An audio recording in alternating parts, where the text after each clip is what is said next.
Olá, que grande alegria poder estar aqui hoje para compartilhar com você este momento especial em que nós podemos juntos refletir um pouquinho sobre os desafios da educação ambiental os quais estamos vivendo.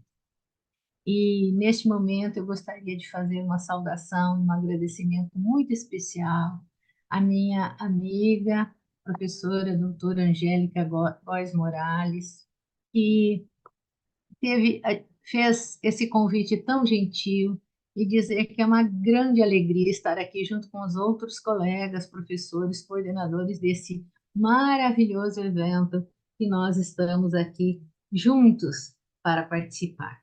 Bem, eu gostaria de apresentar aqui para ajudar o nosso tempo, não é?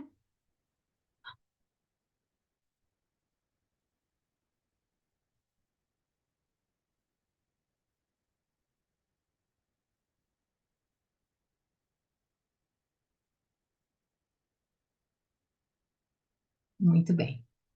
Então, é uma grande alegria estar aqui nesse terceiro Fórum Online de Educação, Meio Ambiente e Sustentabilidade. Realmente, é, são esses eventos, são esses momentos de encontro, de diálogo, que faz com que nós possamos cada dia mais refletir, cada dia mais nos unir para as nossas possibilidades de nos encontrar cada dia mais. Estamos passando por situações muito complexas, todos nós, e realmente nós precisamos pensar como é que nós nos encontramos, como é que nós conversamos, como é que nós nos acolhemos cada vez mais. Bem, eu falo da Rede Internacional de Pesquisa Resiliência Climática, a RIPERC, e também falo como coordenadora da Câmara Temática de Educação Ambiental Climática do Fórum Brasileiro de Mudanças do Clima. Eu tive, só rapidamente, de onde é o meu lugar de fala, eu tive a alegria, o privilégio de de fazer um pós-doutorado com a professora doutora Michele Sato, na Universidade Federal do Mato Grosso, enquanto ela ainda aqui esteve entre nós, e também durante muitos anos antes disso, pude desfrutar da sua amizade, do seu companheirismo em muitas situações, inclusive juntamente com a Angélica. E eu sou professora do programa de doutorado e mestrado em desenvolvimento rural sustentável da Universidade Federal, Universidade Estadual do Oeste do Paraná, e como eu já disse, coordenadora dessa Câmara Temática de Educação Ambiental do Fórum Brasileiro de Mudanças do Clima. Faço parte do curso de Ciências Biológicas na universidade e e fora outras questões, eu sou facilitadora há muito tempo das redes brasileira de educação ambiental, a nossa querida REBEA, da Rede Sul Brasileira, REASUL, e da Rede Paranaense de Educação Ambiental. Então, nós estamos conectados com estes grandes projetos e outros que nos fazem traçar este percurso em rede quando estamos avançando, a gente espera, no conhecimento científico e nas possibilidades de ajudas uns aos outros. Bem, como eu disse, nós temos trabalhado, através do programa de pós-graduação em desenvolvimento rural sustentável, trazendo aí estes outros programas que são de um escopo internacional e nacional, com o objetivo de que nós possamos cada vez mais intensificar e estudar e aprender mais de como é que nós podemos enfrentar os desafios que estão diante de nós. Eu também sou coordenadora de um Centro de Ensino, Pesquisa, Extensão e Proteção em Desastre, um CEPED UniOeste, e esta é uma parceria da UniOeste com o Corpo de Bombeiros, com a Casa Militar, e aqui na tríplice fronteira Brasil, Paraguai e Argentina. Eu estou perto de Foz do Iguaçu, as queridas Cataratas do Iguaçu. E aqui, então, moro em Cascavel, no Paraná, nossa universidade é aqui, ela é multicampo, tem 5 campos, mas eu estou na sede, que é a reitoria da universidade em Cascavel, no Paraná. Bem, meus queridos, Eu quero retomar só dois conceitos antes e trazer novos dados, novas perspectivas daquilo que nós temos já muitas vezes aprendido, trabalhado e discutido. Hoje nós vivemos grandes desafios na governança dos desastres ambientais e, junto com ela, os desafios da educação ambiental. E hoje nós temos chamado de educação ambiental climática a partir do Fórum Brasileiro de Mudanças do Clima. Por que fizemos isso? Porque nós queremos que a educação ambiental, com toda a estrutura que ela já existe em todos os estados, seja protagonista. E também porque nós gostaríamos de trazer, então, esse componente que o Fórum faz questão de educação ambiental climática para o tempo que nós estamos vivendo. Bem, não é apenas um desastres climáticos, ou não são apenas problemas ambientais, mas sim uma crise humanitária global. É uma crise civilizatória, como Henrique Leff já disse, é uma crise socioecológica, é uma crise de sentidos, chega a ser uma crise entre ciência e religião e também uma crise socioambiental. Enfim, são muitas crises que trazem, então, esta crise humanitária em que nós estamos atravessando. Bem, a nossa querida Michele Sato já falava muito e trabalhou muito com a questão das injustiças ambiental climática. Por onde quer que a gente olhe, a gente vai ver que os mais pobres, os mais vulneráveis, as crianças, os idosos, os que têm necessidades especiais, eles sofrem mais. Os pobres, aqueles que moram em habitações precárias, eles sofrem muito mais. É bem verdade que logo mais vou trazer pelo menos uma fala, mas hoje vendo o Rio Grande do Sul como está, todos sofrem, todos sofrem, mas os pobres e os necessitados muito mais. E essa então é uma crise ecossociológica. E desde 2007 eu venho trabalhando desde a minha tese, doutorado, e talvez até antes, de que a conservação da natureza não pode ser alcançada se ela for trabalhada isoladamente. Então, nós precisamos trabalhar com a educação ambiental para o ambiente, no ambiente e também sobre o ambiente. Nós temos que aprender muito mais, nós temos que desenvolver estratégias importantes de como vamos viver neste novo ambiente que está diante de nós. Bem, eu quero trazer ainda esse conceito que as cidades, a gente fala de cidades sustentáveis, mas não haverá desenvolvimento sustentável se as cidades não forem sustentáveis. Então, veja, hoje ainda nós temos, dos 15 países com maior desigualdade no mundo, 10 estão na América Latina. E que 80% da população da América Latina, 460 milhões que habitam atualmente, vivem em espaços urbanos. E que destes, 180 milhões estão abaixo da linha da pobreza. Bom, eu gostaria de trazer este quadro, aqui alguns quadros novos, recentes, a partir do Banco Mundial, a partir do Ministério do Meio Ambiente, que compartilha conosco de dados muito importantes para que a gente possa realmente entender a situação que nós estamos vivendo. Se você olha a curva de crescimento que nós estamos vivendo desde 1995, pegamos aqui em 95 e vamos até 2019. Vocês vão vendo que a curva é ascendente e agora desde 2017, 18, 19 e tem continuado, nós temos uma subida drástica dos danos materiais e prejuízos dos desastres ao longo dos anos. Se você olhar aqui neste mapa que você tem à sua direita, você vai olhar que as regiões elas são severamente afetadas por diferentes prejuízos.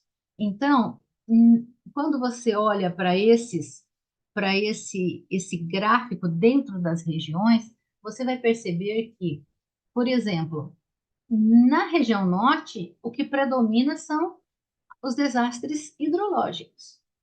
Mas na região nordeste são os climatológicos. No centro-oeste, o climatológico fica um pouco avante, mas ele quase se empata com os hidrológicos. E no centro-oeste, nós temos, desculpe, e no sudeste, nós temos quase que meio a meio.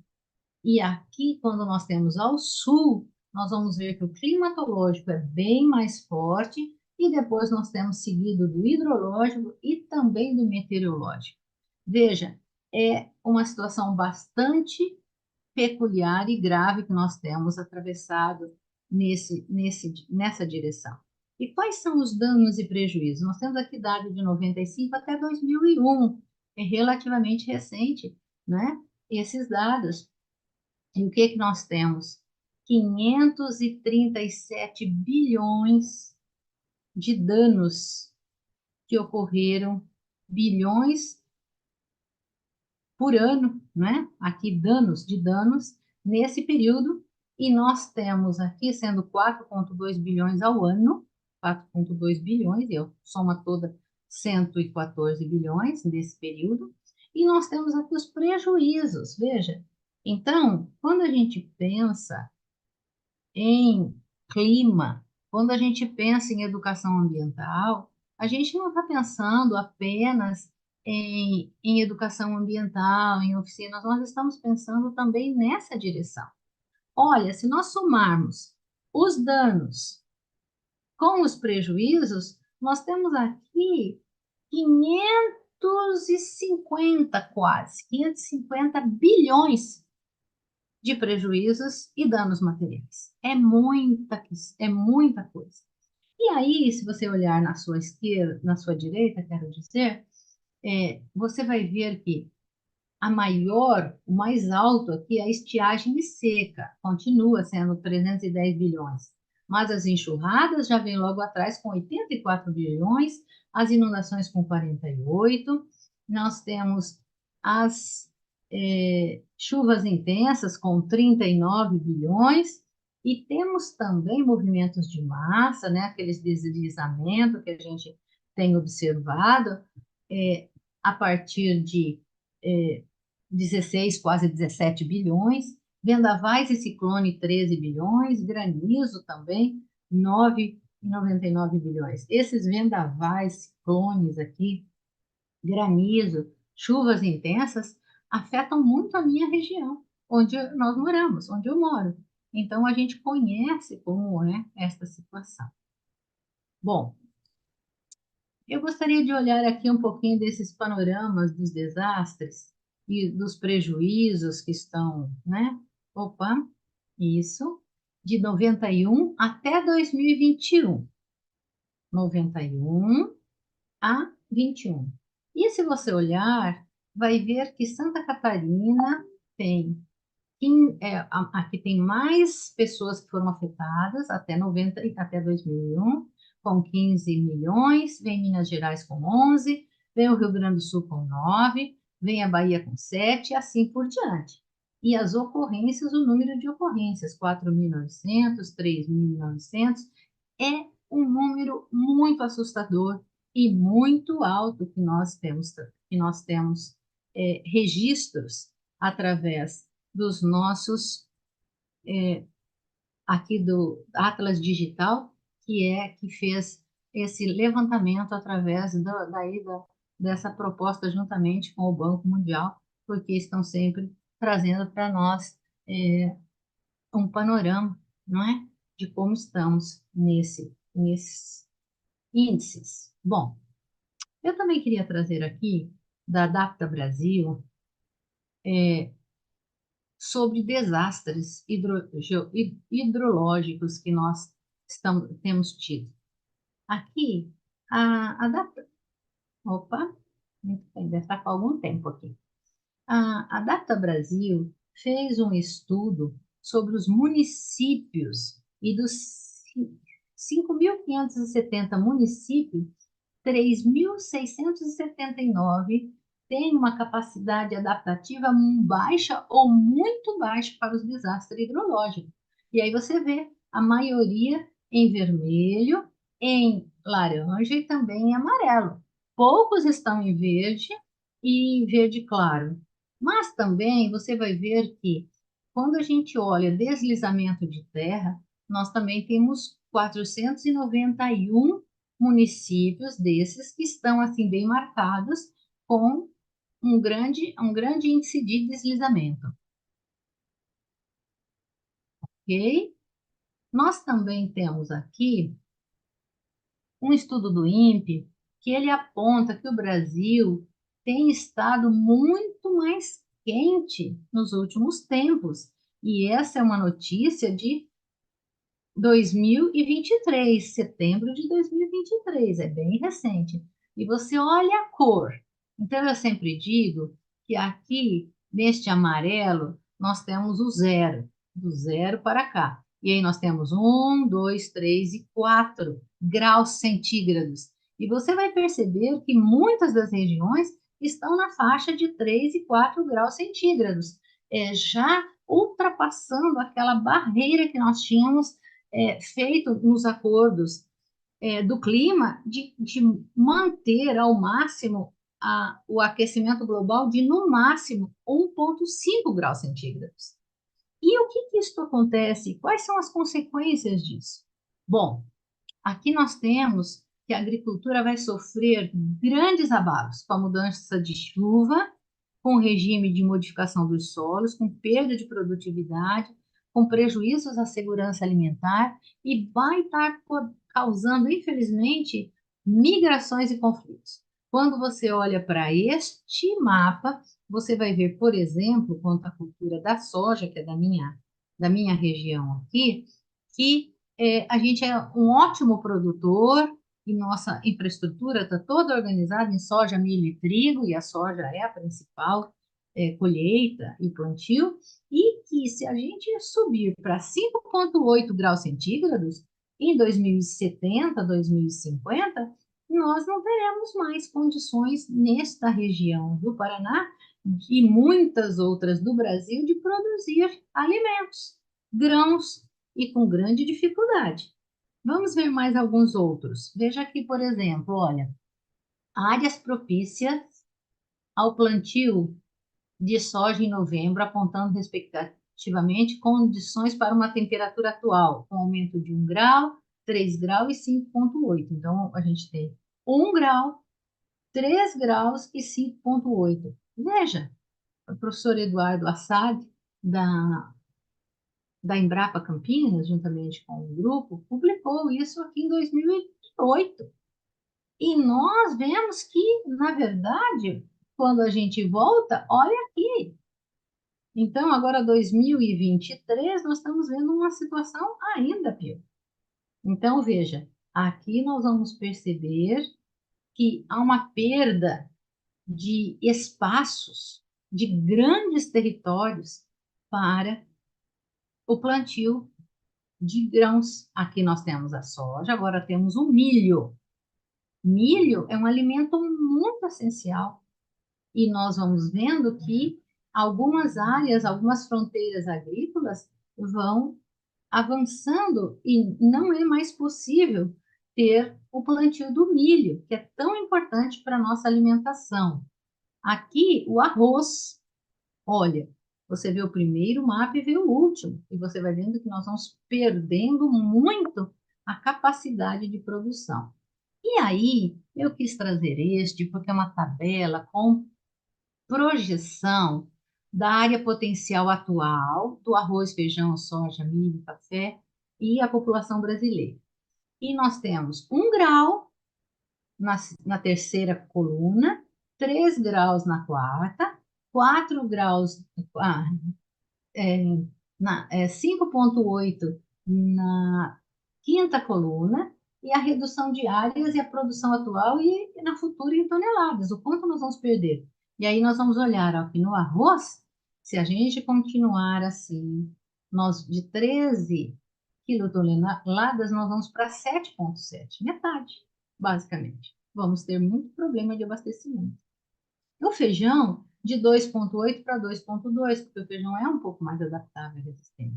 A soja, de 60 para 22. É bem verdade que soja é mais commodities. Soja é usado além de óleo e alguns outros insumos, ele é usado mais para a produção de ração. Mas Também as pessoas que comem carne sabem disso. Veja, se a gente tiver um terço só da produção de insumo para ração, a situação vai ficar mais complicada. O milho de 39 para 33 toneladas é a projeção. E o café, quem gosta do cafezinho nosso de cada dia, né? De 30 quilos bags para 2,4. É uma queda vertiginosa. E vocês vão vendo que a população só aumenta. 165, 190, 300, 400, fazendo uma projeção para 2100. Bom, o que é que nós percebemos? Mais uma vez, nós estamos rompendo os limites planetários.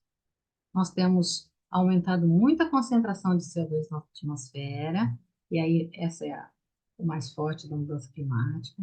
Nós temos tido uma perda de biodiversidade muito alta, e aqui se soma demais o desmatamento e também as queimadas, né? E aí nós temos poluição por nitrogênio, porque hoje, do jeito que a agricultura convencional trabalha, ela trabalha com fertilizantes, e aí a gente tem o nitrogênio é fortíssimo gás de efeito estufa, e nós temos escassez da água doce, que nós estamos cada vez percebendo. Eu moro aqui em Cascavel e nós já temos 3 rios, antes era um rio só, o Rio Cascavel, que pegava, captava água para cá. Agora nós já temos 3 rios e agora, perto ali de uma chacrinha, esses dias eu vi e fui ver o que, que estava acontecendo, qual era a atividade, e é um quarto rio que nós já temos que buscar. Agora, a gente vai buscar água, às vezes para quem mora em uma grande capital, não acha isso tão difícil, quem é técnico dessa área. Mas para nós que moramos numa cidade de 350 mil habitantes, agora nós vamos buscar água a 21 quilômetros da nossa cidade para completar a situação de poder ainda fazer frente, poder ainda oferecer água para os nossos munícipes aqui em Cascavel, no Paraná. E o secretário de Meio Ambiente, há um mês atrás, numa conversa que tivemos coletiva, numa reunião, ele disse que 16 poços profundos, poços artesianos, que a nossa companhia de água usa aqui em Cascavel, estão secos. E outros tantos estão ainda funcionando, mas é muita coisa. É uma preocupação imensa. Bom, se você olhar para o mundo inteiro, você vai ver que os efeitos do aquecimento global é altíssimo. E se a gente for colocar entre 2000 a 2100, nós vamos ter problemas imensos. Na América do Norte, nós vamos ter alta do nível do mar, vamos ter muito calor extremo, nós vamos ter no Ártico degelo, nós vamos ter na Europa chuvas abundantes, inundações, com grandes períodos de seca. Também vamos ver que no sul da Ásia as colheitas vão estar mais escassas, desaparecimento de muitos tipos de geleiras e também de inundações e falta de água. Nós vamos ver no Pacífico incursões de seca, ciclones mais intensos. Na África, fome, falta de água, agricultura ameaçada, desertificação no Oriente Médio. Na Oceania, doenças aparecendo com o branqueamento dos corais e por aí afora. Gente, é muito sério. A América Latina aqui, com o desaparecimento das geleiras nos Andes, na Amazônia, a gente vai ter, então, escassez de água e um grande problema diante da situação em que nós estamos vendo desses efeitos. Bem, veja, associado a isso, eu quis trazer aqui que é algo que eu tenho com muito carinho da minha querida Michele Sato, que ela nos falava sempre sobre as desigualdades e sobre como as mudanças climáticas afetam realmente a população. da justiça e trazendo uma injustiça climática. E aí nós ainda temos que trabalhar com as mentiras, com as fake news. E com fake news e com conteúdos preparados para isso. Como pode, diante de tamanha crise que nós estamos vendo dia a dia, alguém me perguntava ontem, exatamente ontem, professora, tem no meu grupo, lá onde eu trabalho na universidade, professores doutores que não acreditam na mudança climática até hoje. Eu disse para ele, eles que olhem o Rio Grande do Sul. Veja, a última enchente, não igual a essa, menor que essa, foi em 41. Mas o ano passado, em setembro, tivemos uma grande enchente e agora já estamos tendo de novo essa imensa enchente. Veja, nós não podemos mais trabalhar pensando alguns conceitos da biologia, de autorregulação do planeta. O planeta não consegue mais se autorregular. Nós também, baseado em Prigogine, nós não temos mais como pensar no equilíbrio do ecossistema. Nós também não temos mais achando, não tem como pensar que com as tecnologias limpas a gente ia trazendo acesso às pessoas, nós íamos resolver os problemas. Então, o positivismo é que diz que a gente desenvolvendo mais ciência, a gente iria resolver os problemas, mas nós estamos vendo que isso não está acontecendo. Pelo contrário, nós temos que trabalhar educativamente, inclusive, para desfazer estes conceitos que foram até importantes, mas hoje não servem mais. Bem, alguns danos já são irreversíveis. Isso a gente não tem dúvida, e o IPCC, no seu relatório de 2021 e 2020, a 2022, ele já mostrou isso claramente. E aqui está, né? Eu quis trazer, porque eu não podia passar pelo menos um slide, não quero me demorar muito, porque a situação é gravíssima. Hoje, um aluno de pós-doutorado, aluno não, né? Um colega, né? Porque quando pós-doutorado não é aluno, é um pesquisador que faz pós-doutorado comigo. São 6 que fazem pós-doutorado, e esse, eu vou falar o nome dele, o Juan, é de Santa Catarina, ele diz, professora, eu vou para Porto Alegre buscar a minha família. E eu falei, Juan, você tem certeza que você tem rota? Você tem condições de ir lá resgatar a sua família? Ele diz, e ele trabalha com artificial, fazendo cenários para as empresas e também pensando nas prefeituras e na gestão pública. Então, ele disse, sim, eu tenho estado em contato com, com os meus colegas que são da Defesa Civil lá. Eu falei, por favor, vai com muito cuidado, para que você tenha realmente uma rota para trazê-los, para que você não seja mais um que fique lá ilhado e possa ter mais necessidade. Então, hoje, o que nós podemos fazer pelo Rio Grande do Sul? Nós podemos ajudar. Nós não podemos ir lá, porque poderíamos ser mais pessoas que vão dar trabalho para os bombeiros. Mas nós podemos ajudar através de redes confiáveis. Veja bem, redes confiáveis que estão colocando os seus PIX, né? Hoje estão usados, ou espaços onde a gente possa fazer transferência bancária. É muito importante isso ainda. Há como comprar, ou que se houver como comprar, mas além disso, nós temos que orar. Eu tenho fé e eu estou orando pelo povo do Rio Grande do Sul pedindo clemência a Deus, e a gente precisa fazer isso por uma questão de humanidade, por uma questão de a gente realmente compreender que nós somos irmãos do mesmo ecossistema, somos parte do mesmo ecossistema. Pois é, eu fico muito triste. Queridos, aqui na minha região, nós tivemos já pelo menos 3 ou 4 tornados. Este foi em 2015, em Marechal Rondon, é onde eu trabalho com mestrado, doutorado em em desenvolvimento rural sustentável. Olha a situação. Também nós tivemos em Francisco Beltrão, onde temos outro campus. Nós tivemos alguns que passaram mais leve, que passaram pela agricultura, portanto, não criaram maiores estragos. E tivemos aqui em Cascavel, que também, por sorte, não tivemos tantos estragos, mas passou por uma avenida principal que leva até a universidade. Veja, a gente nunca tinha ouvido falar de tornado antes, só lá no, no Rio Grande do Sul, desculpe, nos Estados Unidos, e agora está aqui conosco. Bem, por que que nós chegamos nessa crise? É porque nós somos imediatistas. Nós só pensamos na economia, nós só pensamos no lucro, nós só pensamos em acumular capital, nós temos uma visão reducionista e mecanicista.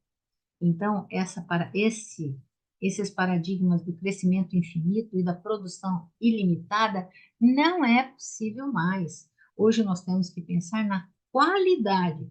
O que é que eu preciso? Olha, isso é muito importante. O que você precisa para viver bem? Não nessa lógica aqui. E trabalhar nessa direção.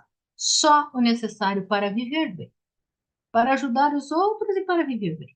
Não acumulativamente e não também lucrativista, porque aí vem outro problema, gente. Terrível que nós falávamos hoje. Como é que a gente vai trabalhar como a palavra que eu vou usar, gente? Eu não sei. Com o crime, vou usar crime, né? Crime mesmo. Com o crime do saque. Agora, lá no Rio Grande do Sul, as pessoas saqueando. E quando a gente vê, não é só saqueando alimento para levar para suas casas, onde tem alimento, não saqueando as casas dos outros. Onde nós chegamos?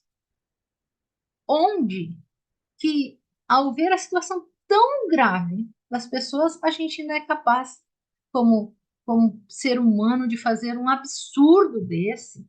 Nós temos que ter um resgate ético da vida, a amorosidade, se colocar no lugar do outro. Bem, as desigualdades sociais estão altíssimas e continuam altíssimas. Em 2018, o Banco Mundial disse que quase metade da população, 3,4 bilhões, luta para satisfazer suas necessidades básicas a cada dia.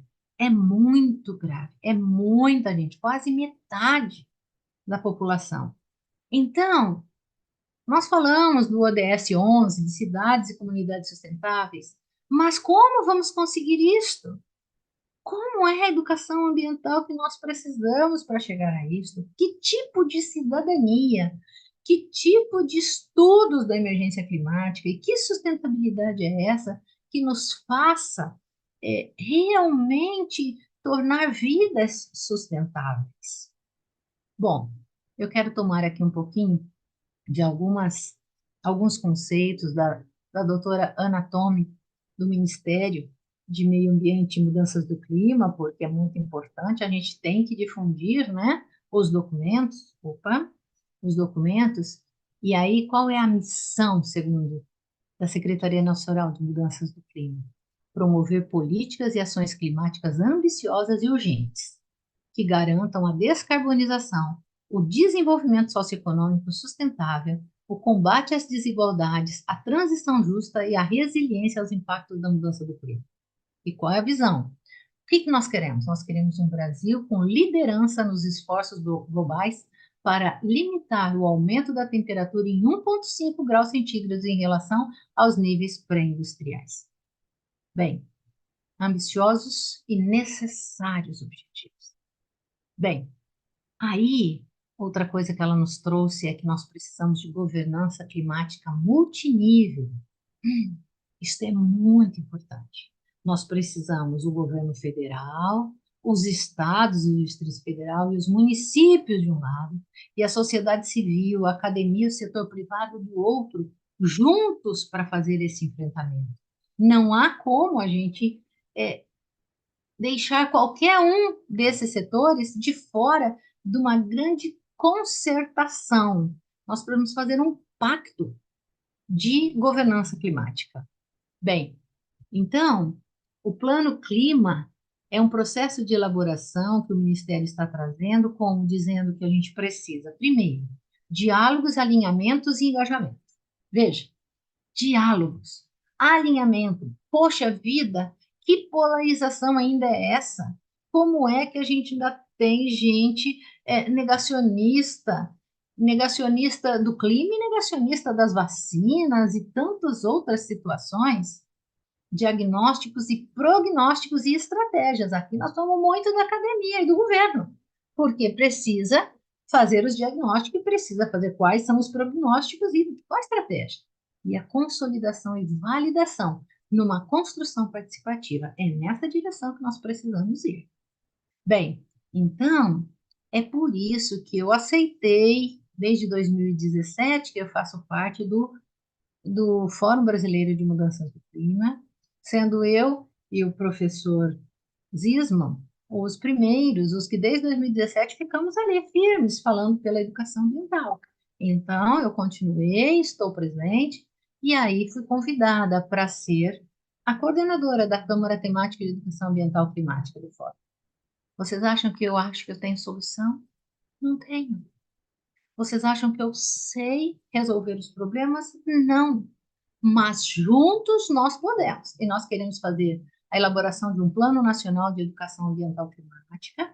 Nós teremos reunião na próxima segunda-feira, dia 13, às 10 da manhã. E se vocês quiserem, pode falar com a minha amiga, professora Angélica Góes Morales, que ela faz o link para que a gente possa mandar para você a sua participação. E a gente quer fazer um plano decenal. Não quero fazer, não queremos. Eu estou trazendo essa proposta. Não quero fazer um plano junto com todos esses atores tão maravilhosos que estão se reunindo para essa Câmara, um plano de 2 anos e meio. É muito curto, passa o governo e a gente fica sem. Então, um plano de 10 anos, pelo menos, para a gente vai passar de 2030, vai para 35, não é? E aí depois nós podemos chegar até 2050. Bem, é um desafio enorme educar e comunicar. Sabe? Quando a gente olha a história, eu quis trazer isso aqui, eu achei muito legal. Quer dizer, você tem a primeira palavra escrita, depois você tem aqueles tipos móveis, depois você tem publicação em massa, aí vem o e-mail, a gente lá com os nossos instrumentos digitais, né?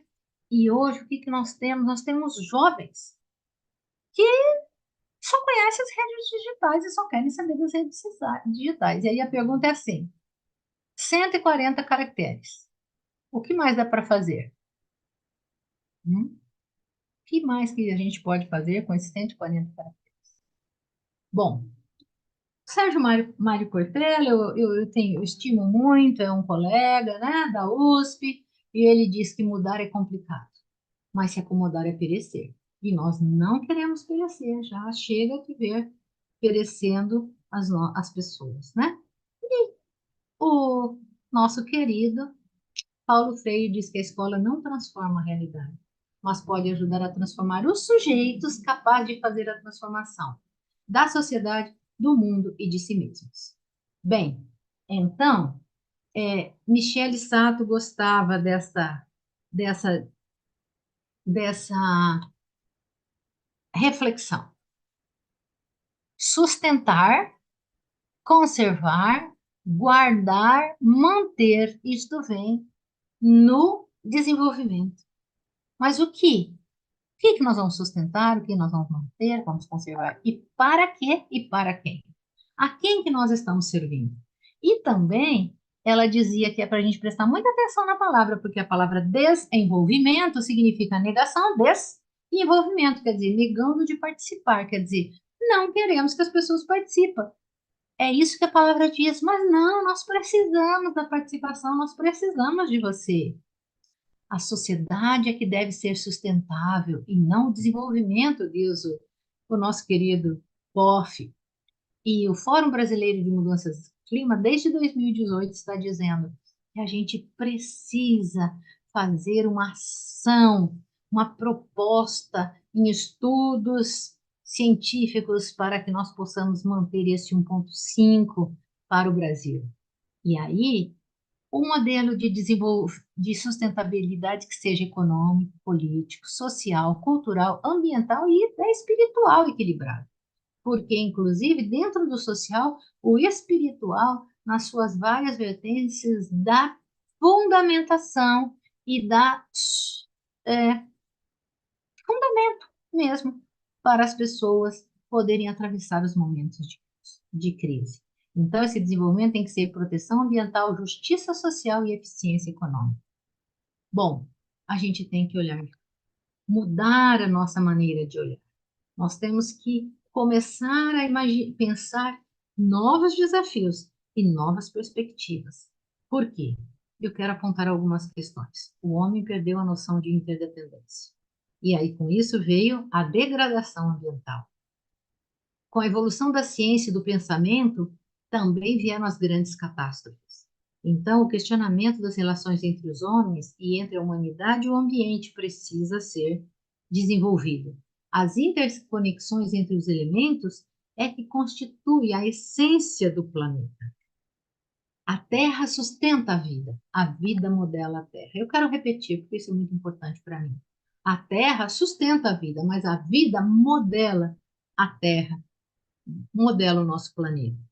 Bom, nós precisamos mudar, é tempo de escolha, é tempo de ajuste de foco, é tempo de olhar. Veja se nós não estamos igual a essa pessoa aí, serrando o galho, mas nós estamos sentados sobre o próprio galho.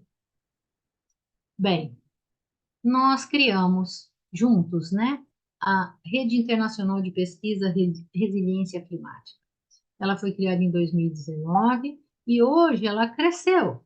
Ela já está com 15 países e nós temos 280 pesquisadores. Você é convidado a participar conosco, como também temos uma revista internacional que nós temos condição, estamos tentando receber aí uma boa avaliação, porque ela não ela está como C, mas ela não foi avaliada. Todos que tinha menos de um quadriênio não foi avaliada. E nós temos feito aqui no Paraná, a título de algumas iniciativas que agora a gente quer conectar tudo no Fórum Brasileiro de Mudança Climática. Quais são essas? Um NAP, um novo arranjo de pesquisa e inovação de emergência climática para o governo do Paraná, financiado pela Fundação Araucária. Nós temos o projeto do CNPq, Justiça Climática e Sustentabilidade da Rede. Nós temos o projeto Iniciativa Amazônia Mais 10, que é uma chamada pública de 2002, que também recebemos aí o financiamento. Estamos trabalhando com o Vale do Guaporé, do Rio Guaporé, em Rondônia, e com o Vale do Jari, no Amapá. Um grande trabalho lá com as comunidades quilombolas. Nós precisamos, é tudo. Nós temos que, como é que a gente conecta isso? Aqui nós temos um projeto junto com o professor doutor Pablo Meira, que ele diz que é o projeto Resclima, descarbonizar as nossas vidas.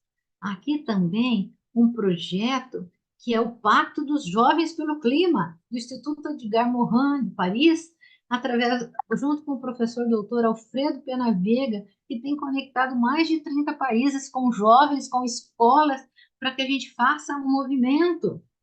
Temos trabalhado desde faz muito tempo com as redes, várias redes, Rede das Redes, Reasul, Rede Ariusa, Rede RISU, porque são a aliança de redes para a sustentabilidade na universidade. E aqui também, desde que nós tivemos a Rio 92, nós temos a Rede Brasileira de Educação Ambiental, a qual eu participo como facilitadora, a Rede Sul Brasileira dos 3 estados, a Rede Paranaense de Educação Ambiental, e no seu estado também tem. E a gente tem trabalhado com sustentabilidade, justiça social e ambiental. Bem, esta colcha foi feita pelos educadores ambientais aqui do Oeste do Paraná. Sabe? Eu queria que você olhasse para ela.